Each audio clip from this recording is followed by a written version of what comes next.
ఇయర్లో only 3 days మాత్రమే open అవుతుంది, అది కూడా పౌర్ణమి టైంలో. అందుకే దాన్ని తెలంగాణ అమర్నాథ్ అని పిలుస్తారు. ఇది సాలేశ్వరం లింగమయ్య స్వామి టెంపుల్, నల్లమాల ఫారెస్ట్ మధ్యలో ఉన్న ఒక డివైన్ కేవ్ టెంపుల్.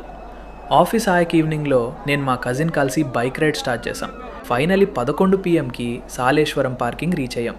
అక్కడి నుంచి ఆటోలో ట్రెక్ స్టార్టింగ్ పాయింట్కి వెళ్ళాలి.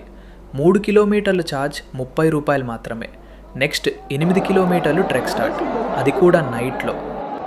హర Hara Mahadev Shambho Shankara. Stones, slopes and crowd next level. చాలామంది మధ్యలోని రిటర్న్ అయ్యారు దర్శనం లేకుండా, కానీ మేము పేషెంట్తో కంటిన్యూ చేసి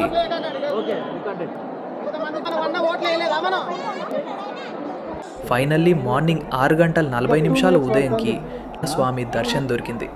ఆ moment totally worth it. Natural కేవ్లో శివలింగం ఉంటుంది, వాటర్ డ్రిప్ అవుతుంది, చాలా డివైన్ ఫీల్ ఇస్తుంది. ఇక్కడ ఫ్రీ అన్నదనం, water melon all the time 2 days పెడుతున్నారు. మీరు కూడా ఈ ఎక్స్పీరియన్స్ మిస్ అవ్వకండి. Full journey and complete details కోసం ఫుల్ వీడియో ఆల్రెడీ ఛానల్లో ఉంది, చెక్ చేయండి. అండ్ సబ్స్క్రైబ్ అవ్వండి ఫర్ మోర్ ట్రావెల్ అడ్వెంచర్స్.